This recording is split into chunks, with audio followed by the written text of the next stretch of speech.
Bien-aimés dans le Seigneur, Shalom, nous sommes à nouveau heureux de nous retrouver autour de Dieu, autour de sa parole,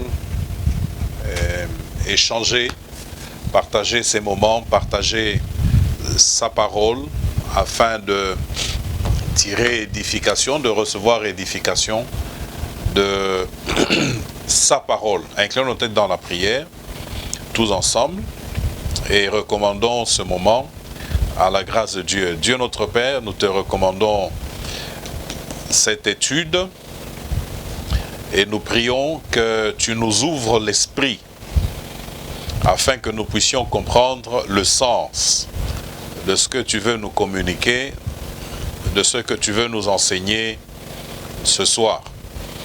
Que ce ne soit pas juste une information en plus, mais que ce soit, ô Dieu, quelque chose qui nous conduit vers une autre dimension, une autre compréhension de nous-mêmes, de la vie chrétienne et de toi. Bénis, Seigneur Dieu, ces moments, que ta parole ait l'effet escompté dans nos cœurs et que tu sois le plus fort dans mes pensées et dans ma bouche, au nom de Jésus. Amen. Nous poursuivons notre étude sur la conversion et aujourd'hui, comme sous-thème, nous allons voir ensemble l'homme nouveau et le vieil homme. L'homme nouveau, et d'un côté, de l'autre côté, nous allons voir le vieil homme. Quoique nous allons travailler plus calmement, plus lentement plutôt, nous n'allons pas aller très vite, de manière à ce que chacun puisse capter la quintessence ou le sens, le message que Dieu est en train de nous transmettre. Mais pour nous rafraîchir les idées, regardons ensemble un texte de départ que nous avons utilisé déjà à plusieurs reprises parlant de la conversion à Dieu. 1 Thessaloniciens chapitre 1 et le verset 9. 1 Thessaloniciens chapitre 1 et le verset 9. Alors il est dit, car on raconte à notre sujet quel accès nous avons eu auprès de vous et comment vous vous êtes convertis à Dieu. Et comment vous vous êtes convertis à Dieu, n'est-ce pas? Et en abandonnant les idoles pour servir le Dieu vivant et vrai et pour attendre des cieux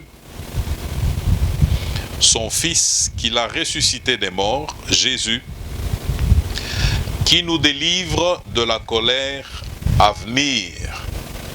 N'est-ce pas? Nous aurons un enseignement élaboré sur les temps de la fin, en temps utile. Alors ce texte, ajoutons un autre, nous lirons plusieurs textes au fur et à mesure, mais ajoutons ce texte de Acte 26, Acte 26, le verset 20. Il est dit, je commence au verset 19, « En conséquence, roi Agrippa, je n'ai point résisté à la vision céleste. À ceux de Damas d'abord, puis à Jérusalem, dans toute la Judée, et chez les païens, j'ai prêché la repentance et la conversion à Dieu avec la pratique d'œuvres dignes de la repentance. » Pour nous rafraîchir, eh bien, nous sommes en train de parler de la conversion à Dieu. La conversion à Dieu. Et le sous-thème que nous exploitons ce soir, c'est tout simplement l'homme nouveau et le vieil homme, n'est-ce pas? Quand on parle du vieil homme, eh bien c'est un ensemble de choses. Il y a du bon Et il y a du très mauvais, mais il y a du bon. Par exemple, les études que nous avons faites, c'est un acquis, c'est quelque chose de bon. Ça fait partie du vieil homme. Mais il y a aussi toutes ces mauvaises choses qui sont liées à l'homme livré à lui-même. L'homme sans Dieu. N'est-ce pas? Le vieil homme, c'est l'homme sans Dieu, livré à lui-même. N'est-ce pas? Qui se conduit sans tenir compte de Dieu. Voilà, c'est de cela qu'il est question quand on parle du vieil homme. N'est-ce pas? L'homme sans Dieu. Nous allons regarder quelques éléments pour caractériser, pour donner une idée de ce qu'est le vieil homme. Mais la Bible nous renseigne, la Bible renseigne et nous enseigne que le vieil homme se corrompt toujours plus. Le vieil homme, il ne s'améliore jamais. Il se corrompt toujours plus. Il est toujours plus corrompu, n'est-ce pas? Poussé par quoi? Poussé par les convoitises, n'est-ce pas? Et regardons ensemble dans Éphésiens 4, Éphésiens chapitre 4. Il est poussé par des convoitises trompeuses. Éphésiens 4, le verset 22. Il est dit, je commence au verset 20, « Mais vous, ce n'est pas ainsi que vous avez appris Christ, si du moins vous l'avez entendu, et si conformément à la vérité qui est en Jésus, c'est en lui que vous avez été instruits à vous dépouiller, eu égard, n'est-ce pas? Eu égard à votre vie passée. » C'est ce que je disais tout à l'heure. Le vieil homme est en rapport avec ma vie passée, c'est-à-dire lorsque j'étais sans Christ, lorsque j'étais sans Dieu. C'est ça le vieil homme. Eu égard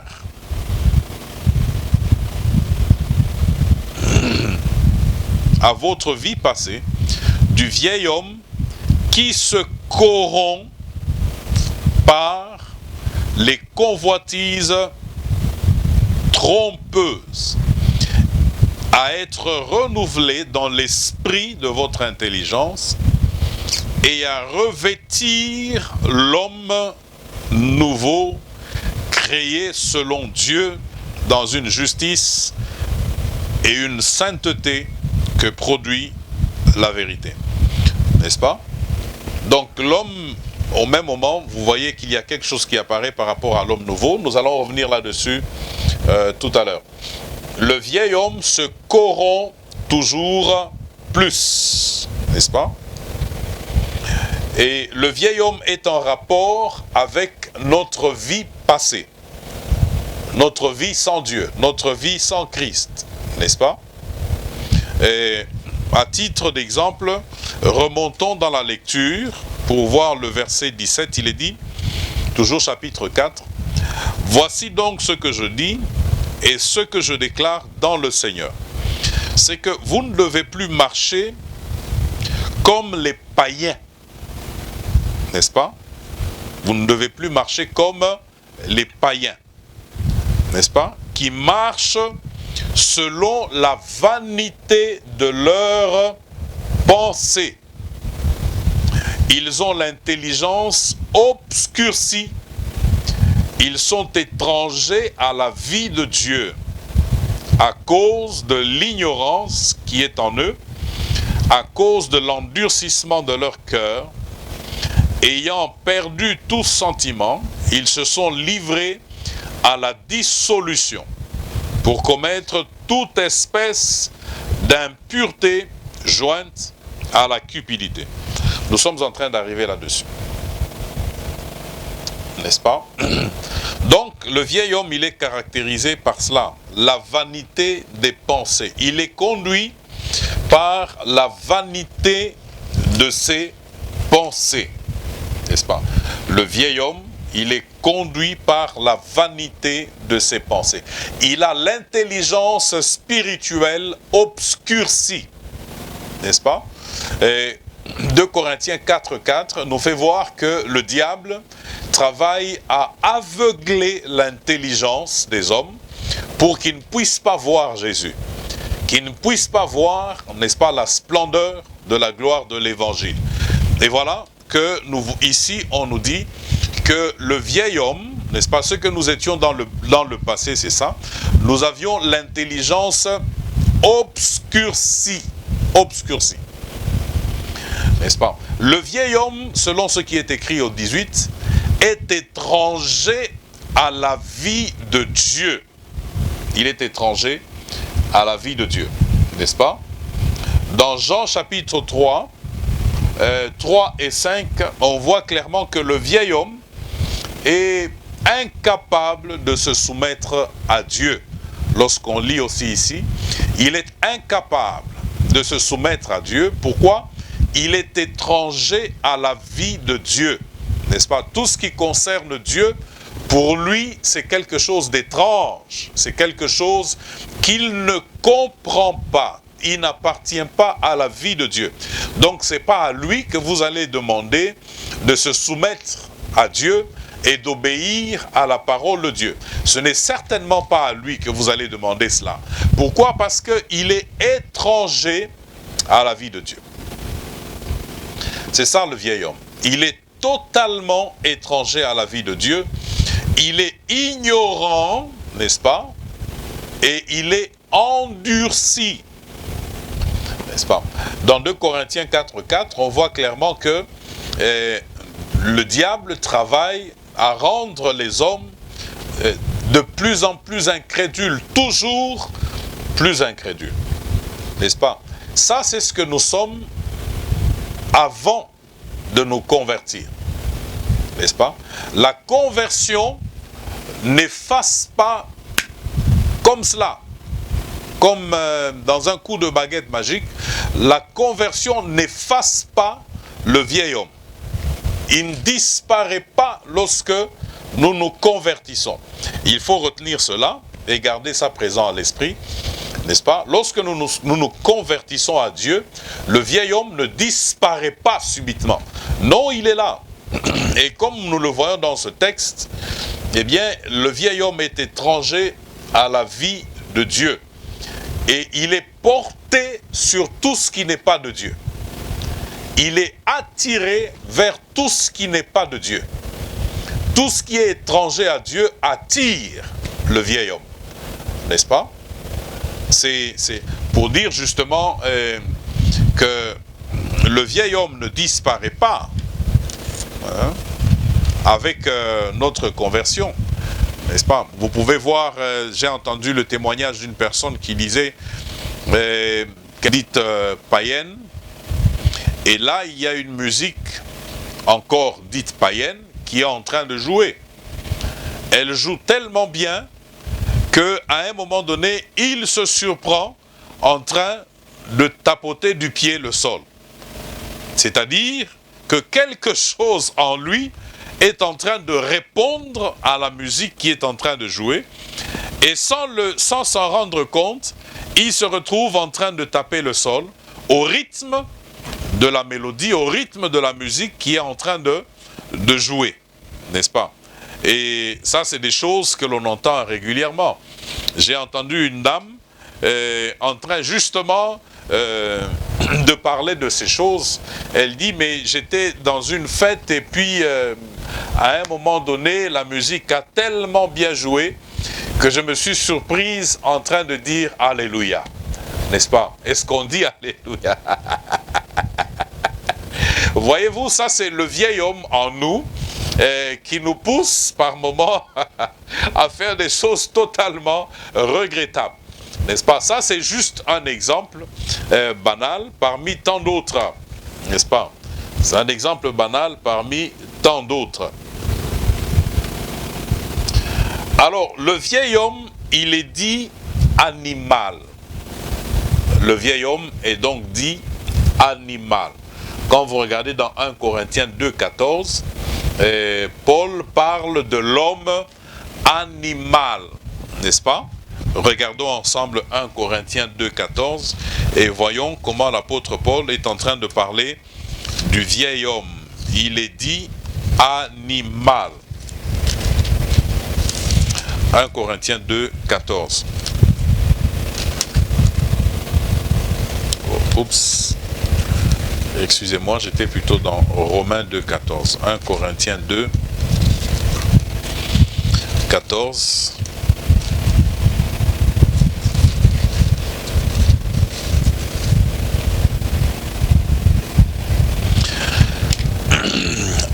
Je lis.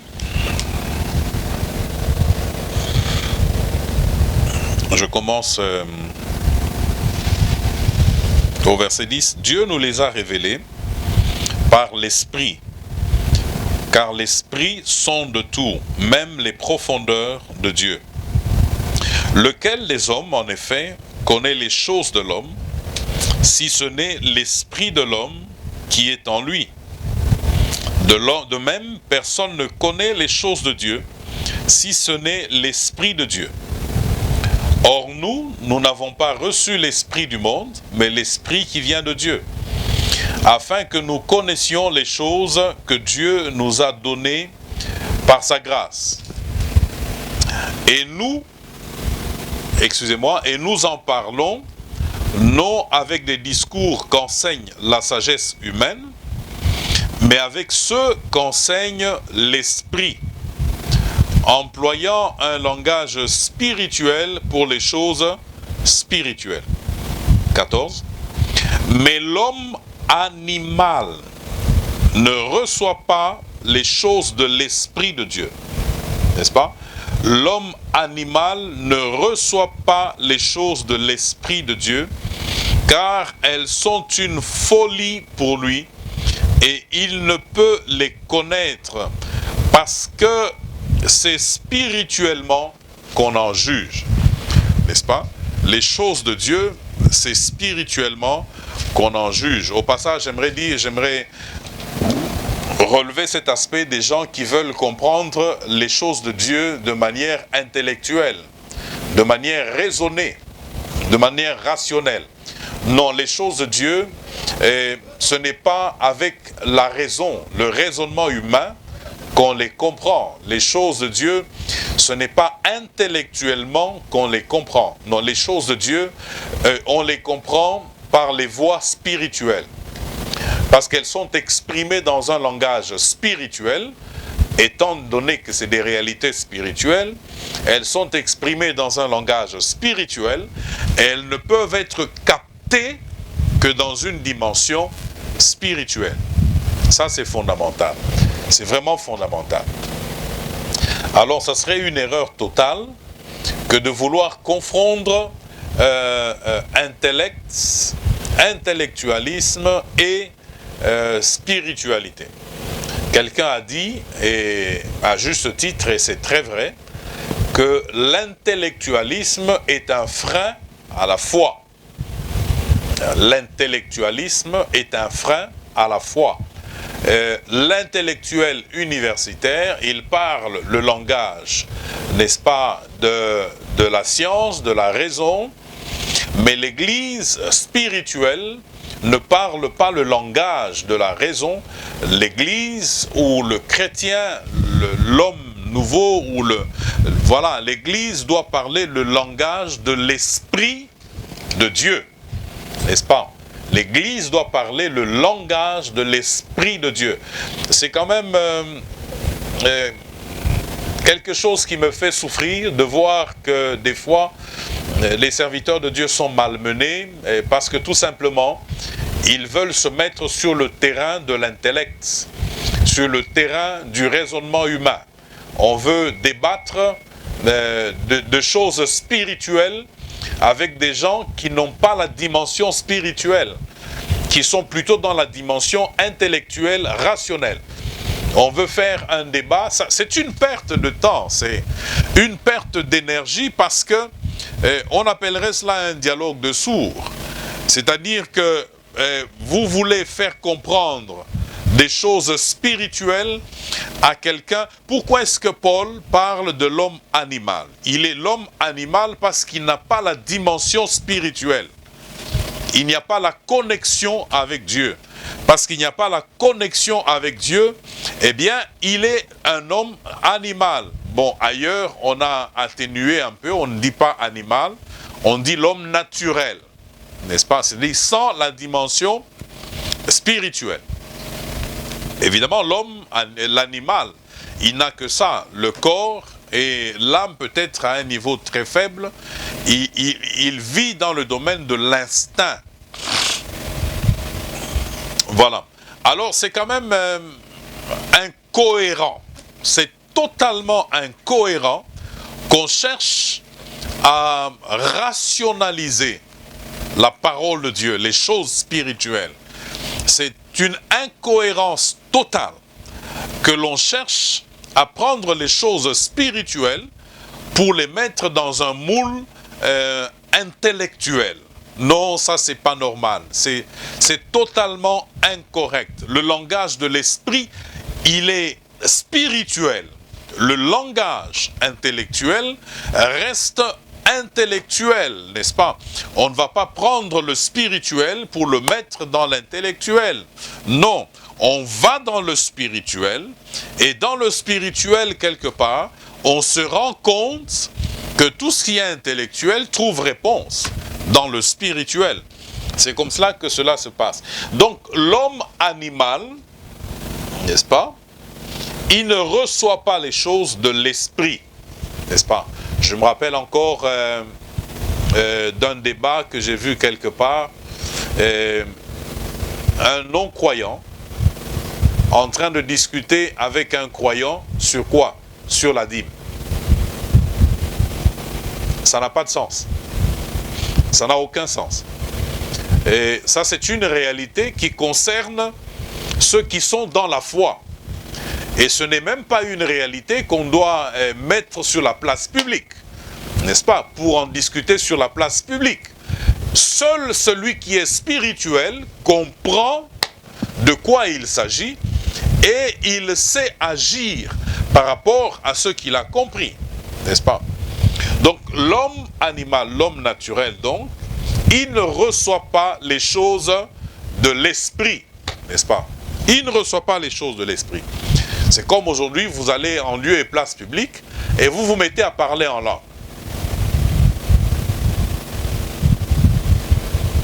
Et ceux devant qui vous êtes en train de parler en langue, c'est des incroyants. Qu'est-ce qu'ils comprennent? Ils vous prendront certainement pour un fou et vous n'allez pas vous entendre. Parce que les choses de l'esprit ne peuvent être comprises que par celui qui est né de l'esprit. Nous allons le voir tout à l'heure, n'est-ce pas? Et c'est fondamental que nous puissions ensemble retenir cet aspect-là des choses. L'homme animal, je disais, l'homme animal, c'est le vieil homme, n'est-ce pas? Le vieil homme. Est-ce qu'on dirait, est-ce qu'il serait juste de dire que lorsque je me convertis, le vieil homme, c'est l'animal en moi? Est-ce qu'il serait juste de dire cela? Ça paraît très fort. Ça paraît très fort. Et est-ce que c'est injurieux? Non, c'est la Bible qui parle de l'homme animal. Est-ce que c'est une insulte? Non, ce n'est pas une insulte, dans le sens où, voilà, Paul est en train de faire voir que l'homme sans Dieu n'a pas la dimension spirituelle. L'une des choses, le fossé, l'une des choses qui constitue le fossé entre l'animal et l'homme, c'est la dimension spirituelle. Ça, c'est l'une des choses qui constitue le fossé entre l'animal et l'homme. On ne peut pas se rejoindre, ce n'est pas possible. C'est là que nous pouvons mettre à terre les fameuses théories de l'évolution. Non, c'est pas possible.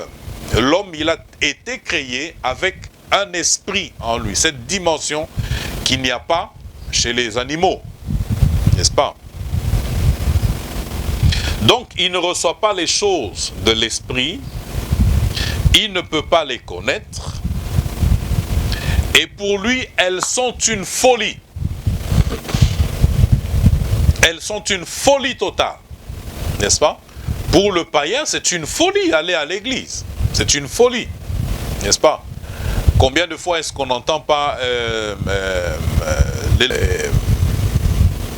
donner la dîme, vous allez donner les offrandes, c'est pour enrichir le pasteur. C'est des langages. Donc pour le païen, c'est quand même une folie. Comment est-ce que je vais prendre mon argent pour aller mettre à l'église? C'est une folie. Par exemple, ça ce sont des choses terre à terre, banales, que nous sommes en train d'exprimer là. Voilà donc pour l'homme animal, le vieil homme, n'est-ce pas? Les choses de Dieu sont une folie pour lui. Alors, il y a une frontière, il y a une transition entre l'homme nouveau total et le vieil homme. Une transition dans laquelle il y a, comme pour ainsi dire, pas un mélange. Le vieil homme, le vieux et le nouveau se côtoient. N'est-ce pas? Et dans cette transition, le nouveau est encore faible alors que l'ancien est toujours très puissant. Cette transition-là, ce milieu-là, c'est ce que l'on appelle l'homme charnel. N'est-ce pas? Une transition. On est en train de quitter l'ancien. Le nouveau est arrivé. Mais le nouveau n'a pas pris, ne s'est pas encore suffisamment développé. Alors, il cohabite avec l'ancien qui est toujours très fort. On est là dans l'homme charnel. N'est-ce pas? Que l'on voit ici très clairement chez l'apôtre Paul. Au chapitre 3 d'un Corinthien, il est dit: pour moi, frère, ce n'est pas comme à des hommes spirituels que j'ai pu parler, mais comme à des hommes charnels. Charnels. Comme à des enfants en Christ. N'est-ce pas? Regardez que de animal, on est en train d'arriver à charnel. Comme à des hommes, mais comme à des hommes charnels, comme à des enfants en Christ. Je vous ai donné du lait, non de la nourriture solide, car vous ne pouviez pas la supporter et vous ne le pouvez pas même à présent parce que vous êtes encore charnel. L'homme animal, l'homme ancien ne supporte pas les choses de l'esprit. Pour lui, c'est une folie, n'est-ce pas? L'homme charnel, il y a une part de l'homme nouveau déjà en lui, mais l'homme ancien est encore là. Il ne supporte pas la nourriture solide. Il n'est pas en mesure de gérer de grandes vérités, de puissantes vérités spirituelles. N'est-ce pas? C'est encore un enfant. Regardez l'homme charnel. En effet, puisqu'il y a parmi vous de la jalousie. Ça, c'est une caractéristique du vieil homme, non? N'est-ce pas? Lorsqu'on la retrouve chez un chrétien, quelqu'un qui a donné sa vie à Jésus, eh bien, on dit que celui-là, il est encore charnel. En effet, puisqu'il y a parmi vous de la jalousie et des disputes, n'êtes-vous pas charnel et ne marchez-vous pas selon l'homme? Vous comprenez? Celui qui est charnel, il marche encore selon l'homme naturel. L'homme sans Dieu, sans Christ. N'est-ce pas? Ça, c'est des choses qui arrivent souvent dans la vie des chrétiens. On est chrétien, mais à un moment donné, on a le comportement d'un païen. Totalement. C'est le comportement d'un païen. C'est-à-dire qu'on est encore charnel. N'est-ce pas? le vieil homme est encore dominant en nous, n'est-ce pas? Le vieil homme est encore dominant. Et il est dit, qu'est-ce qu'il est dit encore? Et ne marchez-vous pas selon l'homme. Quand l'un dit, moi je suis de Paul, et un autre, moi d'Apollos, n'êtes-vous pas des hommes, l'esprit sectaire? Ça c'est propre, hein, à la chair. Ça c'est propre aux hommes, n'est-ce pas? Nous sommes deux. On s'identifie à, et parce qu'on s'est identifié à, on rejette tout ce qui n'est pas de nous, de notre groupe. C'est un esprit sectaire duquel on tire le tribalisme, n'est-ce pas? Le tribalisme a ça pour principe, n'est-ce pas? Nous sommes deux. Parce que nous sommes deux, nous sommes donc meilleurs à tous ceux qui ne sont pas deux. C'est l'esprit tribal. N'est-ce pas? Quand l'un dit « moi je suis de Paul » et un autre « moi d'Apollos », n'êtes-vous pas des hommes? N'est-ce pas? Regardez, nous ne pouvons pas nous limiter là. Regardez les manifestations de l'homme charnel.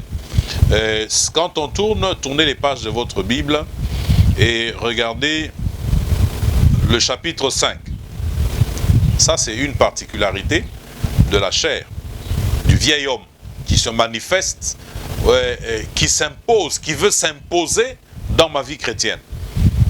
On entend dire généralement qu'il y a parmi vous de l'impudicité, et une impudicité telle qu'elle ne se rencontre pas même chez les païens.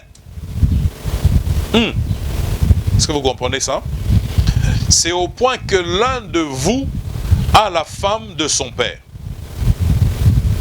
Voyez-vous, c'est charnel. Ils sont chrétiens, mais regardez, le vieil homme en train d'agir, le vieil homme qui se manifeste de telle manière que Paul est en train de leur dire que même les païens ne font pas ça. Voyez-vous? L'impudicité, l'orgueil.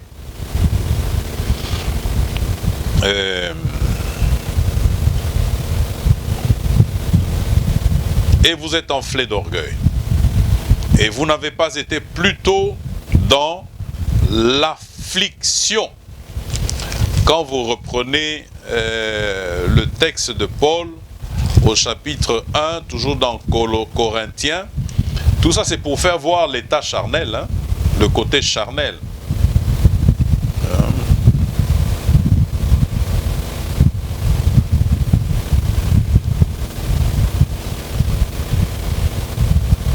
Dans le chapitre 1, nous lisons le verset 11. « Car mes frères, j'ai appris à votre sujet... » Non, ça serait mieux d'ailleurs de remonter plus haut. Au verset 4. « Je rends à mon Dieu de continuelles actions de grâce à votre sujet, pour la grâce de Dieu qui vous a été accordée en Jésus-Christ. Car en lui, vous avez été comblés de toutes les richesses qui concernent la parole et la connaissance. Le témoignage de Christ ayant été solidement établi parmi vous, de sorte qu'il ne vous manque aucun don. Waouh! Dans l'attente où vous êtes de la manifestation de notre Seigneur Jésus-Christ. Donc c'est des chrétiens. C'est des chrétiens. Il vous affermira aussi jusqu'à la fin pour que vous soyez irréprochables au jour de notre Seigneur Jésus-Christ. Dieu est fidèle, lui qui vous a appelé à la communion de son Fils Jésus-Christ, notre Seigneur. Je vous exhorte, frères, par le nom de notre Seigneur Jésus-Christ, à tenir tous un même langage et à ne point avoir de division parmi vous. Ça, c'est les chrétiens de Corinthe, n'est-ce pas? Ils ont des divisions parmi eux. Donc, ils sont charnels. Parce que lorsque vous regardez dans Galates 5, vous allez voir que parmi les œuvres de la chair, il y a ce que l'on appelle les divisions. Et à ne point avoir de division parmi vous, mais à être parfaitement unis dans un même esprit et dans un même sentiment. Verset 11. Car, mes frères, j'ai appris à votre sujet, par les gens de Chloé, qu'il y a des disputes au milieu de vous. N'est-ce pas? Il y a des disputes au milieu de vous. Je veux dire que chacun de vous parle ainsi. Moi, je suis de Paul. On venait de le lire tout à l'heure, non? L'autre dit, moi d'Apollos. Et encore l'autre, moi de Céphas. Et il y a ceux qui veulent être spirituels, entre guillemets, au milieu d'eux. Qu'est-ce qu'ils disent? Nous sommes de Christ. Hein? Moi de Christ. Bon, quand vous regardez, c'est toujours dans le même esprit de division, l'esprit sectaire. N'est-ce pas? Quand celui-là dit « moi je suis de Christ », c'est pour manifester qu'il est au-dessus des autres. N'est-ce pas? Parce que celui-là a dit « moi je suis de Paul ». L'autre a dit « moi je suis d'Apollos ». L'autre a dit « non, moi je suis de Céphas ». Bon, pour montrer qu'on est spirituel et on est au-dessus des autres, l'autre, il y a ceux qui disent carrément « non, moi je suis de Christ ». 13. Christ est-il divisé? Non, c'est une question. Christ est-il divisé? Paul a-t-il été crucifié pour vous? Ou est-ce au nom de Paul que vous avez été baptisés? N'est-ce pas? Voyez-vous? Ça, c'est dans le langage, dans le jargon biblique, on dit vivre à la corinthienne, corinthianisé. C'est la particularité des chrétiens qui sont toujours ou qui sont encore charnels, qui ne fournissent pas l'effort de se détacher du vieil homme. Ils sont encore charnels, n'est-ce pas? Et ils sont en Christ, c'est vrai. L'homme nouveau est né en eux. Mais seulement voilà, il y a encore chez eux beaucoup du vieil homme. Ils sont donc charnels. Il y a de la division, des querelles. Quand on suppose quelque part inimitié, n'est-ce pas? Ça appelle querelle, n'est-ce pas? Et ça peut appeler animosité, et ça peut appeler dispute. Et même à un niveau plus extrême, ça peut appeler les bagarres. Ça veut dire, et ça arrive aussi dans certaines églises où on trouve que des frères se sont battus, n'est-ce pas? Non pas seulement des frères, on a vu des pasteurs déposer leur Bible et se lancer dans une bagarre, n'est-ce pas? On se bat, c'est des coups de poing. C'est-à-dire qu'on est totalement païen à ce moment-là. Le vieil homme se manifeste totalement à ce moment-là, n'est-ce pas? On entend souvent dans les églises les langages dit écoute, je suis plus âgé que toi, attention. Ce n'est pas parce que nous sommes chrétiens ensemble. Non, ça c'est, vous comprenez? Ou encore, moi j'ai plus étudié que toi. J'ai fait beaucoup plus d'études que toi.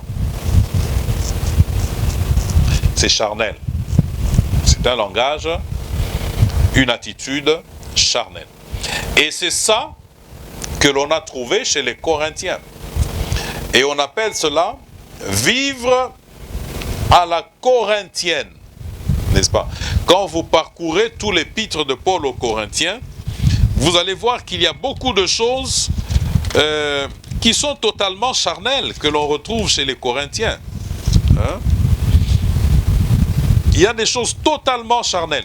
Quand vous regardez par exemple le chapitre 10 et une partie du chapitre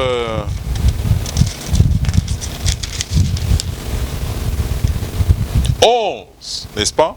À partir du verset 17, vous regardez là, Il y a même un problème par rapport à la célébration de la Sainte Seine. Mais ils se sont convertis et ils ont les dons spirituels.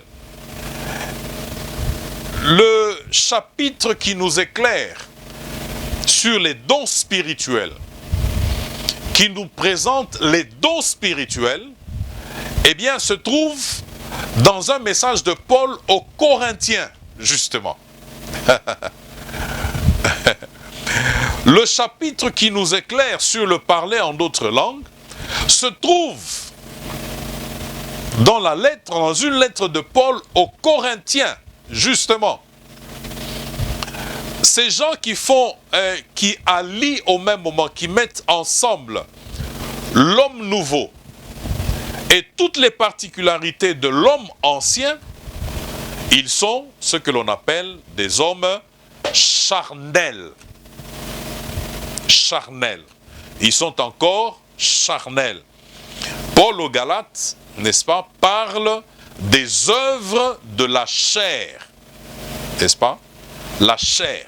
Ce mélange-là. C'est cet homme ancien, ce vieil homme qui fait son entrée dans la vie chrétienne nouvelle et qui veut s'exprimer, n'est-ce pas, dans la vie du croyant, du chrétien, il veut s'exprimer, n'est-ce pas? On parle des œuvres de la chair. Lisons ensemble dans Galates, le chapitre 5, et voyons ensemble ce que c'est l'homme charnel et comment s'expriment les œuvres de la chair. Comment comprendre que le frère qui prophétise, n'est-ce pas, dans l'église, eh bien, a une copine dans l'église? C'est charnel, c'est les œuvres de la chair. Alors, où sont les œuvres de la chair? Verset 19, Galates 5, le verset 19. Il est dit, aujourd'hui nous allons essentiellement nous appesantir sur le vieil homme et prochainement nous allons commencer à voir ensemble l'homme nouveau, n'est-ce pas? 19. Or, les œuvres de la chair sont manifestes. Les œuvres de la chair sont manifestes. Ce sont l'impudicité, l'impureté, la dissolution, l'idolâtrie, la magie, les inimitiés, les querelles dont on a parlé tout à l'heure, les jalousies, les animosités, les disputes, les divisions, les sectes, l'envie. N'est-ce pas, ça c'est quelque chose qu'on trouve régulièrement chez les enfants de Dieu. L'envie, la convoitise, l'ivrognerie, les excès de table. Ça c'est régulier aussi chez les enfants de Dieu, ça, les excès de table. Ça veut dire qu'on mange, on est déjà rassasié, mais on continue de manger. On tombe dans ce que l'on appelle excès de table. On exagère le manger, n'est-ce pas? Il y a ces enfants de Dieu qui pratiquement font un culte à la nourriture. C'est tout un culte, le manger, n'est-ce pas? Ils sont prêts à insulter, ils sont prêts à se battre pour la nourriture. C'est pas possible ça, c'est charnel. Alors, les excès de table et les choses semblables. Regardons ce qui suit. Ça nous donne une très bonne information. La suite du verset nous donne une très bonne information. Je vous dis d'avance, comme je l'ai déjà dit, que ceux qui commettent de telles choses n'hériteront point le royaume de Dieu. Là, nous avons la réponse à une question capitale. Est-ce qu'un chrétien charnel peut hériter le royaume de Dieu? La parole de Dieu est catégorique. Un chrétien charnel ne peut pas hériter le royaume de Dieu. Waouh, je tremble dans mon cœur. Un chrétien charnel ne peut pas hériter le royaume de Dieu. Tu ne peux pas, n'est-ce pas, être dans les querelles et hériter le royaume de Dieu. Tu ne peux pas être dans les animosités et hériter le royaume de Dieu. Tu ne peux pas être dans toutes les choses qui ont été décrites plus haut et hériter le royaume de Dieu. Regardez, Dieu répond à cette question fondamentale, n'est-ce pas? Qui sera enlevé? N'est-ce pas? Qui sera enlevé? N'est-ce pas? On a toujours tendance à dire non, mais Dieu, il est compatissant.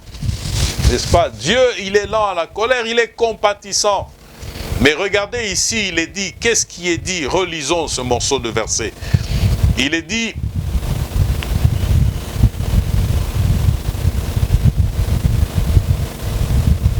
je vous dis d'avance, comme je l'ai déjà dit, ça veut dire que Paul l'avait déjà dit, comme je l'ai déjà dit, que ceux qui commettent de telles choses n'hériteront point le royaume de Dieu. Waouh!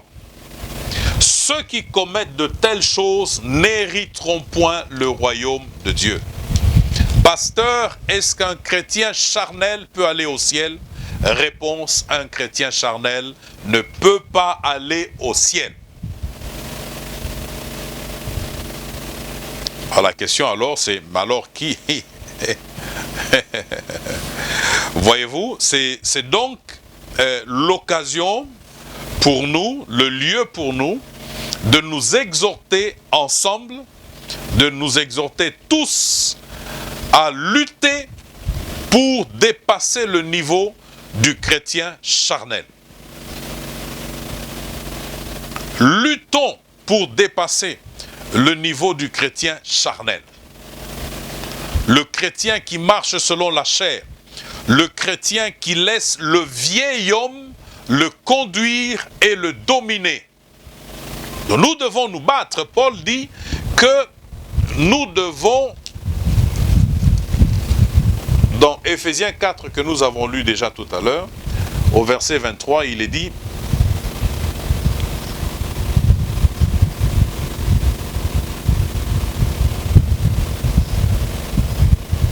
au verset 20, il est dit, mais vous, ce n'est pas ainsi que vous avez appris Christ. Si du moins vous l'avez entendu, et si conformément à la vérité qui est en Jésus, c'est en lui que vous avez été instruits à vous dépouiller.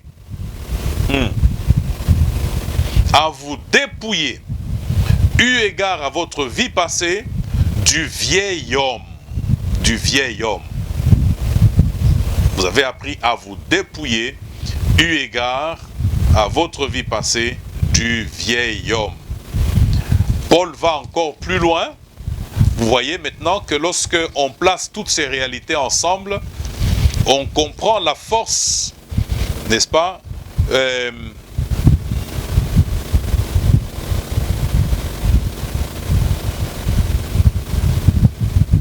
d'une recommandation de cette recommandation de Paul dans Colossiens le chapitre 3.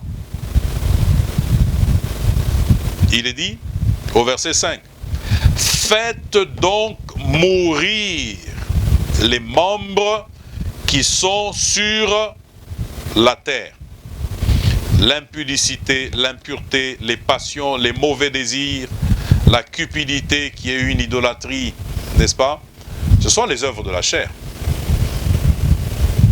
Paul va maintenant loin et là, il nous fait voir que ça doit être, le traitement du vieil homme doit être un traitement radical. Nous devons le traiter avec grande radicalité. C'est français ça?